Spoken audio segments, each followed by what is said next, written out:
இன்றே டவுன்லோட் செய்து உங்கள் ஃபேவரட் ஷோக்களை என்ஜாய் பண்ணுங்க.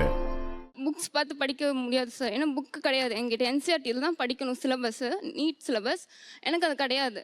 நான் ஃபோனில் ஆப்பில் ஏற்றி தான் கொஷின் ஃபிசிக்ஸ் யூடியூப்பில் பார்த்தோன்னா 4 ஹார்ஸ் ஆகும் சார் ஒரு லெக்சருக்கு. நாள் ஃபுல்லாக ஃபோன்லேயே பண்ணும்போது ஒரு ஃபோன் தான் சார். நாங்கள் 3 பேரும் ஷேர் பண்ணி படிச்சுக்கணும். ஏன்னா தம்பி 12th, பாப்பா 10th, நான் நீட்டு.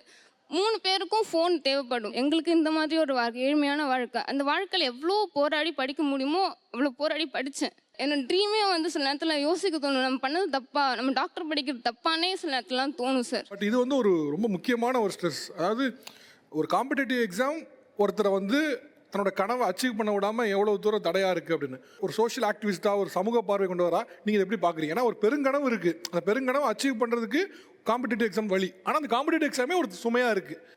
இது ரொம்ப பெரிய கேள்வி தான், ரொம்ப வருத்தத்துக்குரிய கேள்வி. அந்த பொண்ணு பேச பேச ரொம்ப மனசு கஷ்டமாக இருக்குது. ஆக்சுவலாக நம்ம நீட்டுங்கிறது இப்போ வந்தது. பட் பொதுவாக எஜுகேஷன் சிஸ்டத்தவே ரொம்ப ஸ்ட்ரெஸ்ஃபுல்லாக தான் மாற்றி வச்சுருக்கோம் ஒரு 20 வருஷமாக. ஏன்னா என்னுடைய தலைமுறை, எனக்கு அடுத்த தலைமுறை, அதுக்கப்புறம் 90s பிறகு கல்வி முறையே ரொம்ப ஸ்ட்ரெஸ்ஃபுல்லான ஒன்றா தான் இருக்குது.